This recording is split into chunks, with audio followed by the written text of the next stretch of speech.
you have to figure out ways to win. Playing hard on the defensive end and on the glass, every single possession is the way you win. Incredibly athletic, brilliantly coached, fast in the backcourt. He's one of the best freshmen in the country. He's one of the best players in the country. As a team, Alabama dominates the backcourt. They got a lot of guys. They're deep as can be. This Alabama team is really good. You see Alabama warming up on the other end in the NCAA tournament. They can strike some fear into it.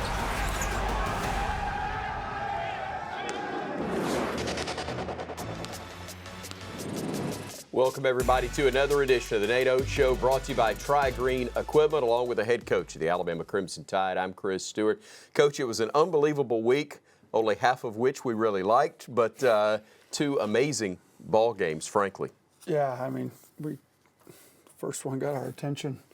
Really well, and then I think our guys answered the bell pretty good in the second one. The Oklahoma matchup on the road, and we'll get to the highlights of that very shortly, Coach, but it was a game where you knew that there was definitely the potential to lose. It's an Oklahoma team far better than their record would indicate, but that one certainly got out of hand in the second half. Yeah, I mean, it did, and I'm not sure where they found the highlights at because I don't remember any highlights in that game, but they're a good team that whose record doesn't, they've been a little inconsistent. We obviously got them at their best. They're making shots, but they needed a signature win to try to get in the NCAA tournament. But, I mean, they've lost one or two possession games to Baylor, Texas, a lot of the good teams in that league. So they're a good team that have been losing tight games, and we knew they were capable of playing well. We didn't come ready to play that day. Coach, let's get into the highlights from the trip to Norman, Oklahoma. It'll be a conference game in a couple of years, and there weren't a ton of highlights, but Rylan Griffin provided a few. Yeah, he was back closer to home. It's not a far drive for his parents. They were up at the game, so I was happy to see him play well. And he's been coming around too. He's shooting the ball better. He's been better on defense. So I was happy to see him make some shots. One bright spot in the game, kind of get him going a little bit. The tip dunk was nice. So, he didn't shoot very well that game, if I remember correctly. Javon, you know what? Javon played well too. Yeah, here we go. If I remember, I think he had 12. He fouled out of it. We need to keep him out of foul trouble. It seemed like he started to get his groove back a little bit too. So offensively, he's playing well. We just got to keep him out of foul trouble on defense. I will say this, Coach, a highlight that probably won't be shown. The fact that your program has reached the status that you go on the road and lose a non-conference game and the opposing team's fan base storms the floor afterwards. Look, sometimes I think that's overblown, but I think it does speak volumes to the level of respect that the Crimson Tide has earned. Yeah, I mean, we were number 2 in the country at the time, so, now in that league, they've got pretty good teams that are ranked 1 or 2 frequently, but, I mean, their program trying to get it turned around and to beat the number 2 team in the country, they were excited to do it. Their fans were into it. The place was packed for Saturday, so yeah, it was a disappointing effort from us, but I sometimes, basketball's a long season. Sometimes you need some wake-up calls. Hopefully we don't need more this year, though. Well, whatever you said, it certainly paid off, as we will see when we take a look at highlights of the next game, the home matchup where everybody saw action and had a lot of fun against Vanderbilt.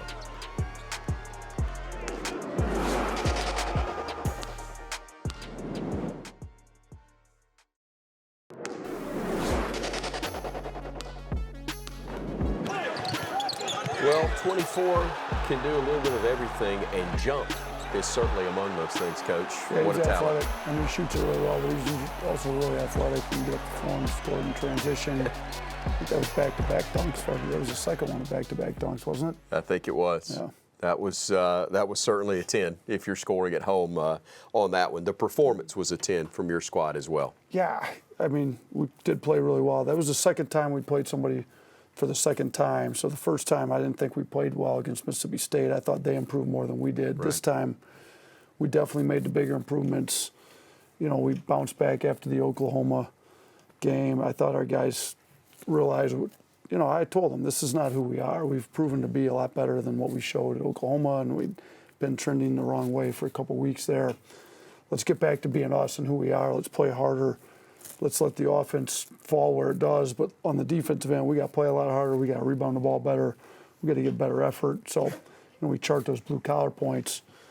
We had 55 in the entire game against Oklahoma. We had 52 at the half on, in the game against Vanderbilt. So we were playing much harder. Everybody was. And I was happy to see it, and it certainly helps when you're making shots. But I think you make shots at a higher clip when you just lose yourself in the game, playing hard, playing the right way, and I think that's what happened in this game. A lot of highlights to get to. Let's roll right into them, Coach, and we do indeed start with Brandon Miller.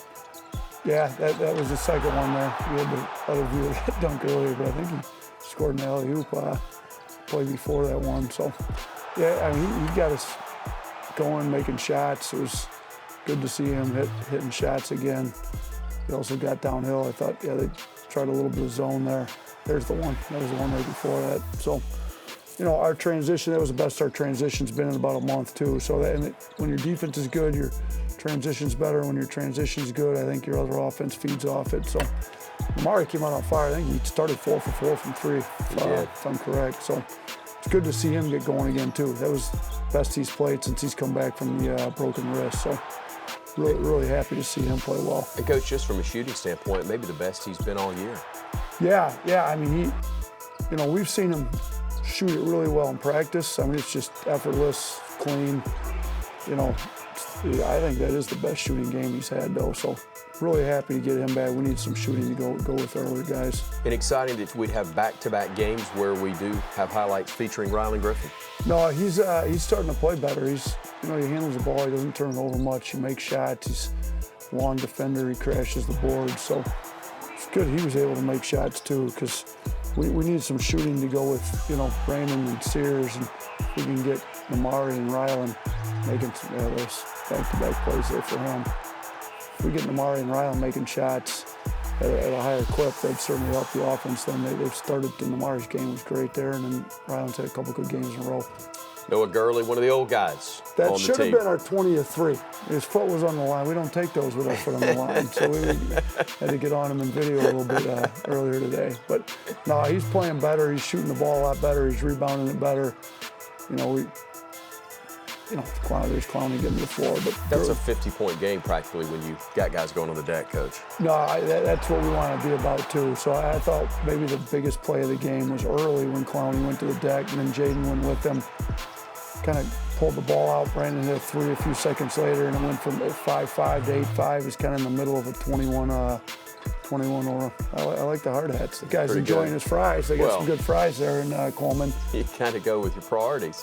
The Tide was feasting, so were the students, and Alabama with some great numbers and a lot of balance in all of that. I thought it's amazing you score 101, and 22 is your highest point total of anybody in that.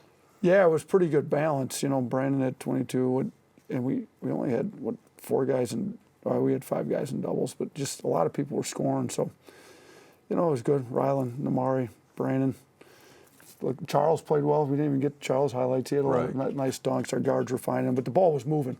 I think we had 61 field goal attempts, and we either had an assist, or we call them hockey assists, second assists, on 53 out of those 61 field goal attempts. So the ball was really moving. I thought it was probably the best we played offensively in a long, long time. Got a feeling we'll see a little Charles Bediako as we go all access with the Crimson Tide's win over Vanderbilt. This has to be us. We play this hard. We move the ball, we're unselfish, we play this hard. This is who we are. So for 2 months, you guys got to figure out how to keep your edge, keep yourselves motivated, and keep it like this. This is who we are. 3 from the corner is buried by Mark Sears. Miller, Brandon left alone. That's a mistake. He'll let it slide. Bediako. Burnett 3, and Alabama has made 9 of their 18. Goodness, Brandon Miller. Here comes Bama. The line to Miller makes it look easy on the beautiful feed. He'll give it off, and Miller once again runs the floor. Alabama looking for the cutter. The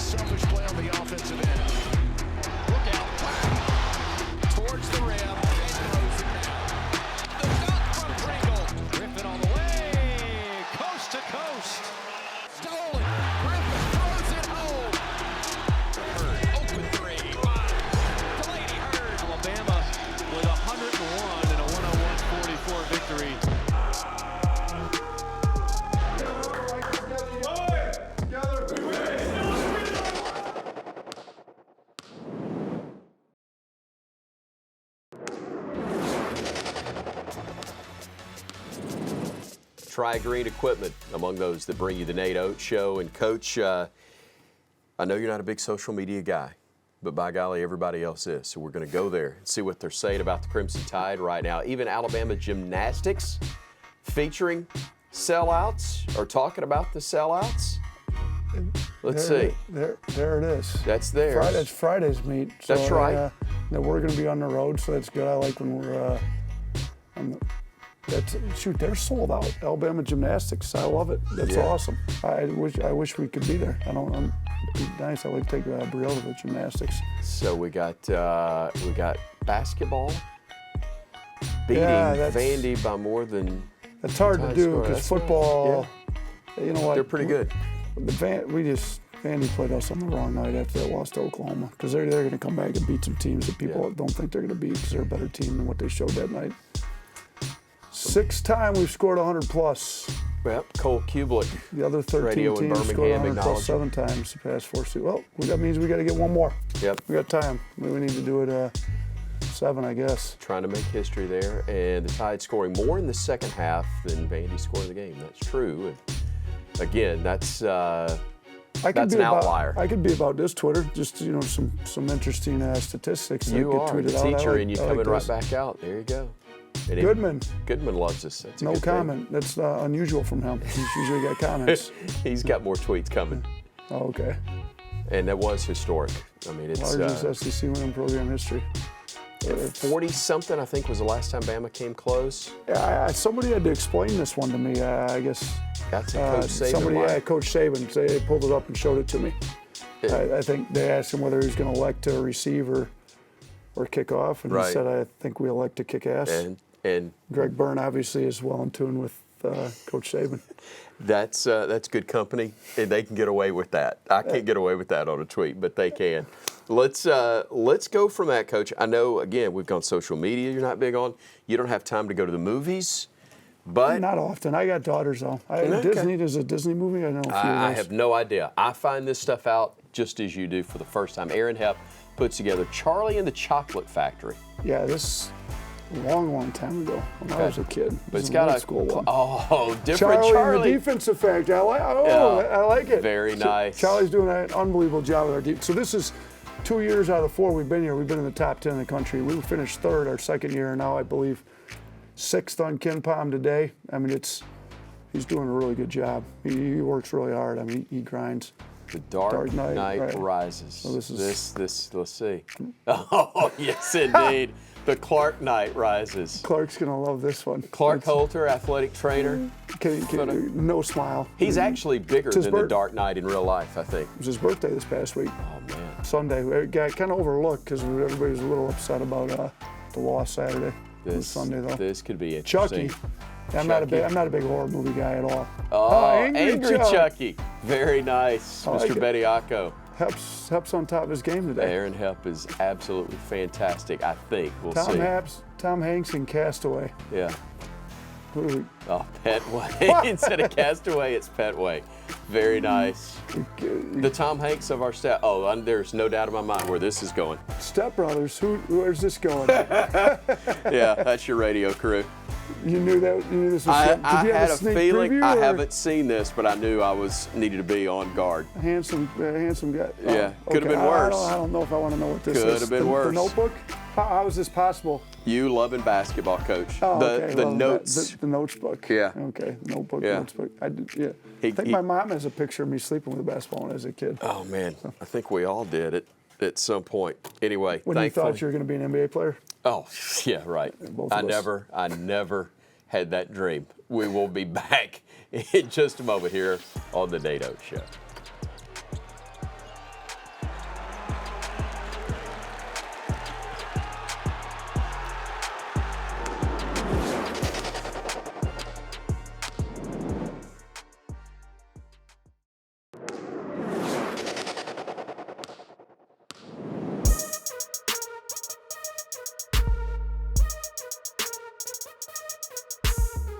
Just because they were going to buy into making me better.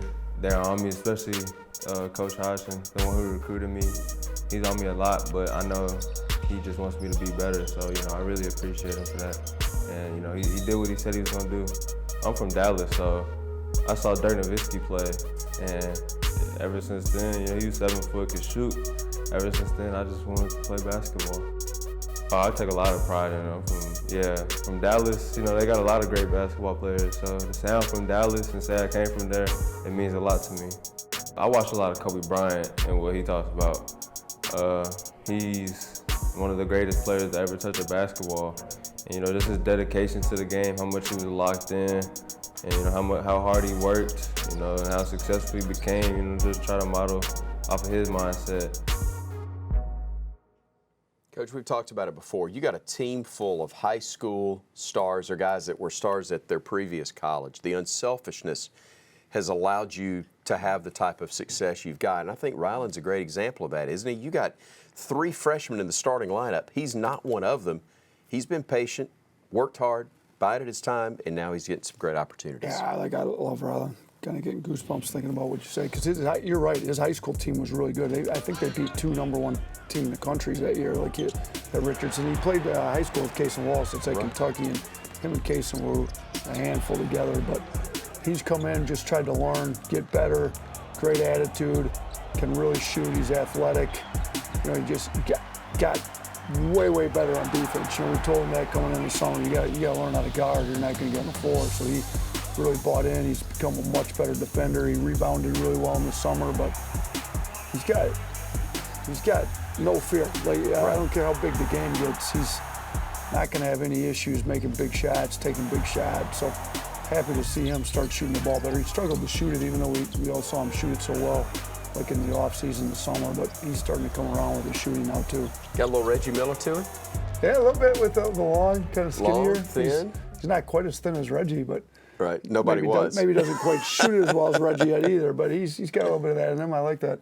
All right, Coach, we'll come back. We'll take a look at what lies ahead for the Crimson Tide. Stay with us here on the Nate Oats Show.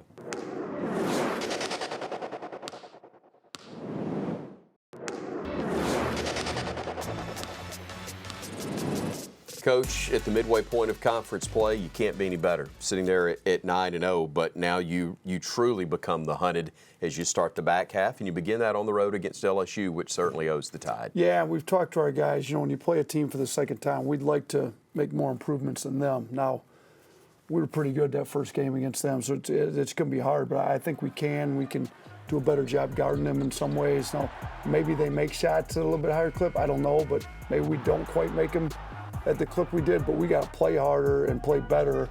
You know, shot making, we don't have 100% control over, but we do have full control of our effort, our preparation, so we're going to try to prepare, and we're going to try to give better effort than even we did the first time.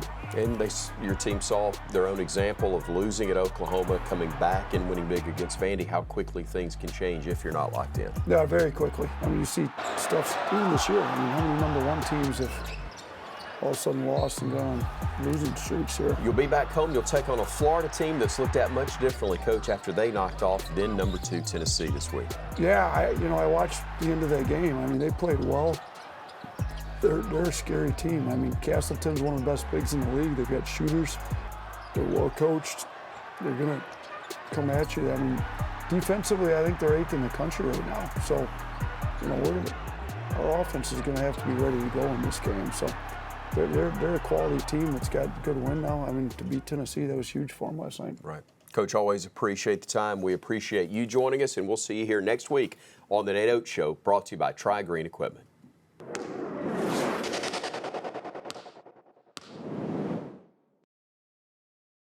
This has been a presentation from Learfield,